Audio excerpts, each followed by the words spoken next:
You're watching The Alex Simmons Show, presented by Chick-Fil-A. Christmas is coming, and that is a gift for the Memphis Tigers. Alex Simmons, their head coach, will tell you where they've been good and bad in the early season.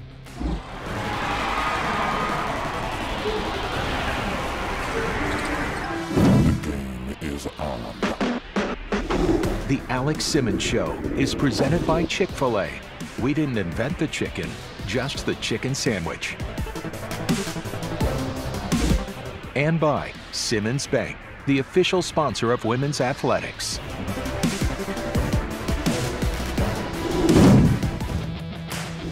We are through the non-conference slate, and thank goodness. I'm Tyler Springs. Welcome, everybody, to the Alex Simmons Show.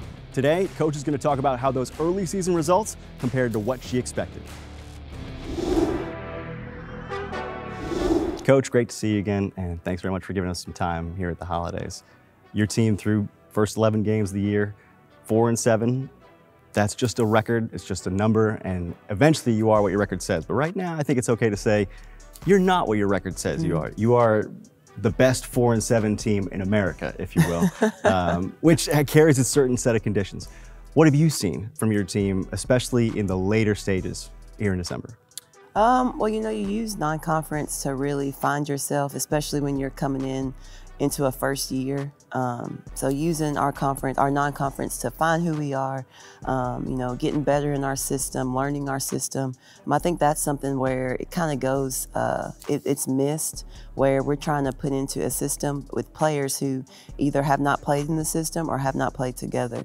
And so, you know, just every day in practice, focusing on our principles and what we want to look like as a basketball team. When you look at the 4-7, you know, and I think when you look at the 4-7, you think, well, let me see who they played. I think when you compare those two, you always think, you know, well, you know, that kind of makes sense. They beat who they were supposed to beat, and they had some tough games in their losses. So, you know, I think when we look at the numbers, we know what we see.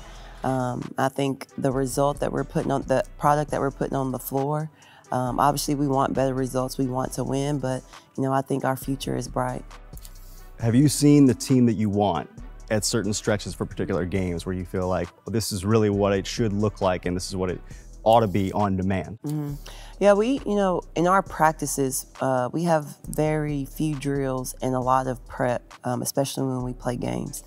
And so when we're prepping to play different teams, we see segments, whether it be defensive segments, offensive segments, where you're like, that's it.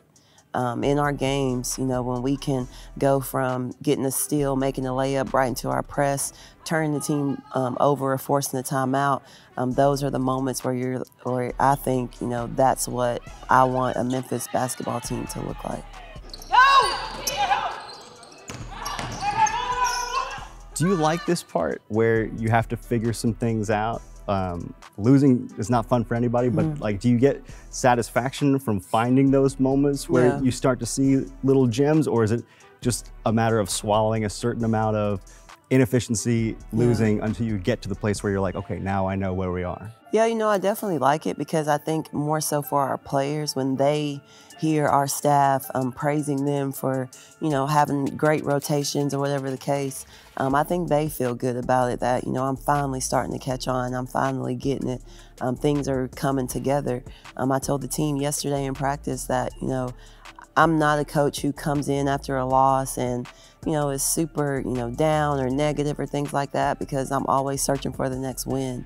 And so, you know, using our losses to build and to grow and to learn. When you look at the two players who I think have performed best, you can tell me whether they have or not, but I think certainly Madison Griggs and Elijah Smith have been two of the most important players for you. Let's start with Elijah, who you've known for a long time, but Memphis fans are kind of just getting a taste, and she's put up double-digit rebounds in a couple of games where you feel like she's too small to get that many rebounds, but here she is making play after play instinctually on defense. Are we seeing peak Elijah right now? Are we still waiting on a little bit more of the things you've seen from her? Yeah, you know, early on, I was very hard on her. She's somebody who I'm hard on in practice, every step she takes, anything she does. I have a microscope on her because she wants to be held accountable. You know, early in our season, she was not performing to the standard that she set for herself, nor our staff had set for her. Why not? You know, I think it was just adjustment. You go from playing 30+ minutes a game, not really having anybody like you coming off the bench to here. You know, I think we have a long bench, and I think that, you know, her getting used to that, you know, obviously the level of play rose consistently. You know, you're coming from a team where you've played with the starting 5 for 4 years, coming here in your 4th year, or 3 years, coming here in your 4th year. You know, you're playing with some different teammates, trying to gel. So I think a little bit of everything, you know, kind of stopped her from playing. But I think once it clicked, I think, in my opinion, it clicked when we went to Columbia and played. You know, she did all the little things. I don't think she scored very much, but she did all the little things. And then we come back home for a couple of games, and that's when the fans, I think, really got to see who Alasia Smith was. She's small, but she's not as small as everybody thinks she is, especially when you look at her wingspan. She has a very, very long wingspan to be 5'10", 5'11". But she just plays hard. And that's always been something that she does. She plays extremely hard. She plays the 1 through the 5. She guards the 1 through the 5. You know, when her and Shelby in particular in the game together, I mean, and Raven, I mean, defensively, you know, I think we're one of the best defensive teams in the conference when those 3 players are in the game, because we can do so much off the ball, on the ball, and really just get up and down.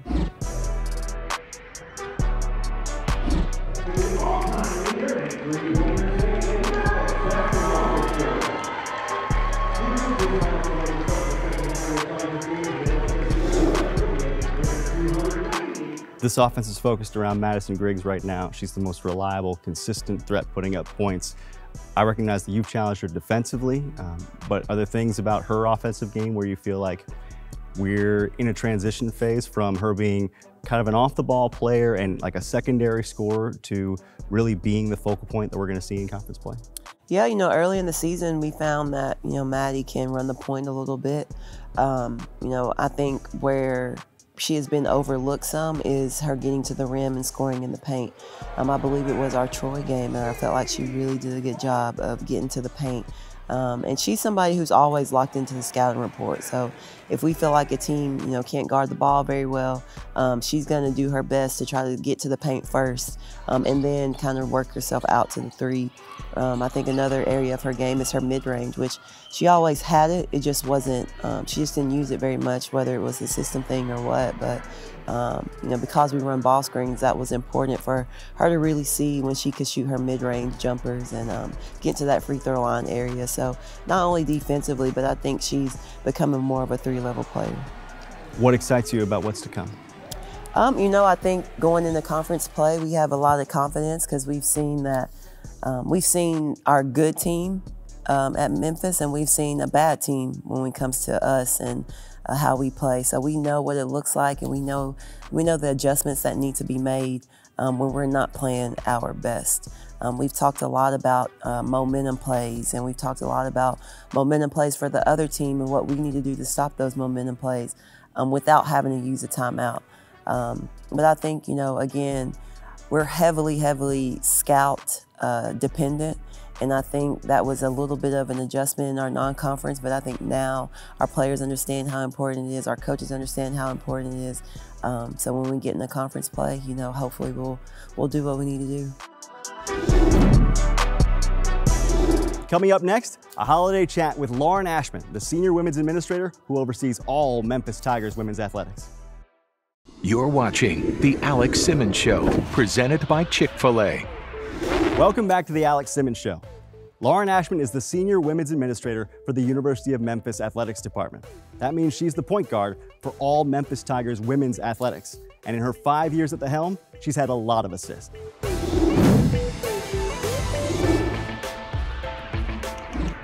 Let's start with this women's basketball team. Obviously not the record they want at this point in the year, but I love that they scheduled hard, and I love the new coach. I want to hear from you why this made such a good fit. Well, you know, I think I've had a great opportunity here to really get to know the ins and outs of our program since I've been at Memphis, and just the real key importance that basketball has to the university and our community. And so we really wanted to be able to find somebody who had the intangibles we were looking for. Similar to Coach Merriweather's search, Coach Simmons was top of my list from the beginning. And so we're just really fortunate that she was able to come join us and bring her family. But she just has the X factor. And certainly ties to Tennessee was important not only to us, but for her to be able to come back home was really key as well. And ultimately her success as a head coach at Gardner-Webb and just being able to see what their program was able to do last year. She was a hot commodity, but we were really fortunate to be able to sell her on the opportunity here at Memphis, and now she's a Tiger. That's very humble of you to say, but having gotten the first person on your list twice, the pitch has to be good. What's the pitch? It does have to be good. I think coaches are very good at trying to figure out who's really intentional and engaged in the program. And that's something that I know Coach Merriweather and Coach Simmons have both shared just about their experiences in the search process here was that, you know, I was really engaged, Laird was very engaged, we didn't have a search firm. It was the two of us that were really working on it together, really Laird deferring to me a lot of the process. But we really put a personal touch on it, and I think also how much the both of us really know about the program. We were able to speak about the ins and outs and just the support as well. I think we're probably pretty good salespeople at this point. But you know, it's just great to be able to have really that plan that you have in your head really work out in the end. How much does it matter also that this year in particular, you're getting an expanded staff for not just women's basketball, but other women's sports? For sure. We've been able to invest, I think, in critical areas, and so some recent rules changes this year allowed for some additional expansion. And consequently, our women's basketball staff, with Alex being able to bring on her entire group here, and she's been able to fill some roles that she probably didn't have the opportunity to do budget-wise and rules-wise before. I think it really benefits our program. I think it provides some staff stability, and then obviously just the additional work that they can do with our student athletes is huge. We've talked a little bit previously about the support for women's athletics. I think you're seeing kind of all horses pulling at once this year, where you get a deep run for women's soccer, you're getting women's basketball coming off the WNIT, you're getting a good direction for women's softball. How pleased are you with just the direction of the overall women's athletics programs? Really, really pleased. I think that you know, in my experience here, we've had a rich tradition of women's athletics, but I don't think we've probably spent enough time celebrating what's been accomplished. And so being able to have a lot of alums get re-engaged with a lot of our programs being successful has been really, really exciting. I've certainly got to know a lot of different eras from women's athletics in previous years and decades, but then to have them come back and support our current student athletes and really bridge that gap is a huge point of pride for me. But we're in athletics, we love to win. And so I think for our women to really be a huge driver in, I think, a lot of the progress that we've made since we've been here administratively is just awesome. Because, you know, to have 3,000 people at a soccer game this past fall, we had 1,600 yesterday at women's basketball. I mean, those are for women's programs where there are a lot of different things to do in the city of Memphis and the surrounding area. So it's pretty special, and I'm really excited to be a part of it. I know you're not just looking for people to vote with their feet, right? It's with their wallets too. You're in this 901 initiative era where you're looking for, I think, 300 donors committing themselves to Memphis women's athletics. Where are you progressively with that? I will be honest, I never thought that 901 Women would take off as quickly as it has, but as of today, we're close to $1 million in cash and pledges. For women's athletics, we've built out an executive board of 6 women who are highly successful in the Memphis community with university and city ties. We've launched various partnerships. We are hosting a variety of activities for our student athletes, for our women's staff, and just launched a really critical partnership with university schools where we had about 150 girls from ages 5th grade through, or school year 5th grade through 10th grade, 2 Fridays ago, and they spent the entire day with us. We had a symposium. We had our female student athletes there. We had some coaches there as well to speak just about their experiences, and they got free t-shirts. They came to the women's basketball game the next day, and they just really had a chance to engage with our women, and we had some roundtable discussions too, and it was just really awesome to see for it all to come together. Can you put in context for us how this program is competitive and unique when it compares to other programs that are also trying to get women's athletics going in a big way on their campuses? It takes people who genuinely care, and I credit Laird for that. I know our first conversation when he was recruiting me to come here, I asked him, you know, are you really going to be able to let me do what I need to do? Because I knew all of the challenges, all of the work that needed to be done, and the attention that was necessary to be able to elevate. And he certainly said, you will have free reign to do what you need to do. and he has allowed me to do that. And so for me to be able to do what I need to do and really sell that product to a lot of people who've really never considered supporting women's athletics before, but once we have them around our student athletes, we have them to our events, they essentially all say, why have I not done this before? And so that's really the best thing that can happen. And so it's just really grown, and it'll continue to grow. I think we're hopefully going to continue to mirror the popularity of women's athletics across the country. And so I think it's just really, really cool to be able to have our student athlete experience that, and they'll remember it forever.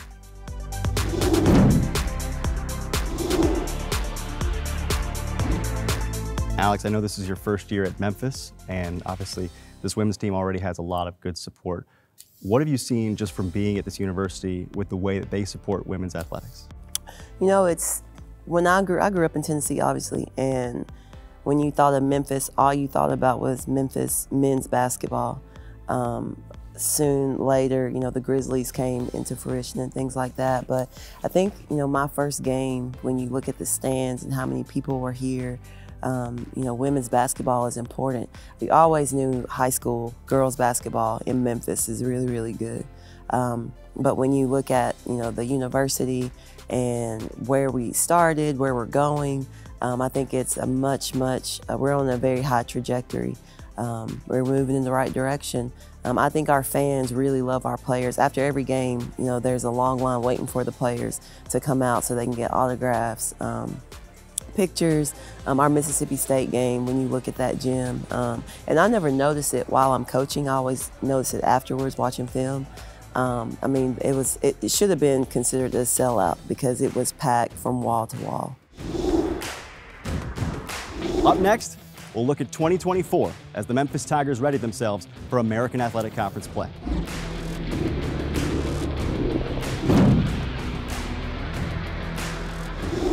You're watching The Alex Simmons Show, presented by Chick-Fil-A. Let's take a look at the AutoZone road ahead. American Athletic Conference play begins with Tulsa at home. They're a good team. They were pretty hurt last year, but they've come back strong this season. You'll get UAB on the road as your first game. But as you look ahead to this conference slate in the early going, what do you expect? I think I expect a lot of surprises because this conference had so many new teams coming in, new coaches coming in, and I think where, in the past there's been kind of a consistent, who's going to win, who's going to lose, who's going to win the tournament, and so on. So I think, because there's so much new in the conference, there's kind of new blood. I think we'll be pretty competitive across the board. I don't think that any game we'll be able to go into and take a game lightly. When you look at East Carolina and South Florida, new teams coming in, Wichita State, Charlotte, who have done really well in their conferences. Have you played your best game yet? We played some good games. We haven't played our best all-around game. And I'm not sure when that will happen, but I don't think we've played our best game yet.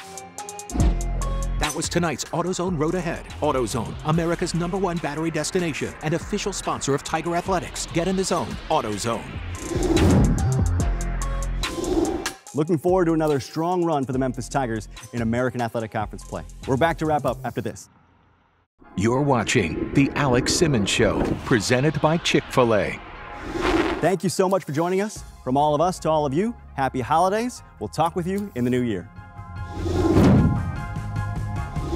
The Alex Simmons Show is presented by Chick-Fil-A. We didn't invent the chicken, just the chicken sandwich. And by Simmons Bank, the official sponsor of women's athletics.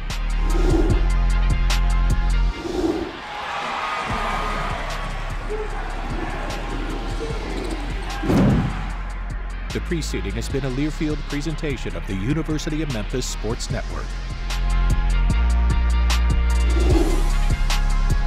This copyrighted telecast is an exclusive presentation of Learfield under the broadcasting rights granted by the University of Memphis. Reuse of this presentation is prohibited without the expressed written consent of the University of Memphis and Learfield.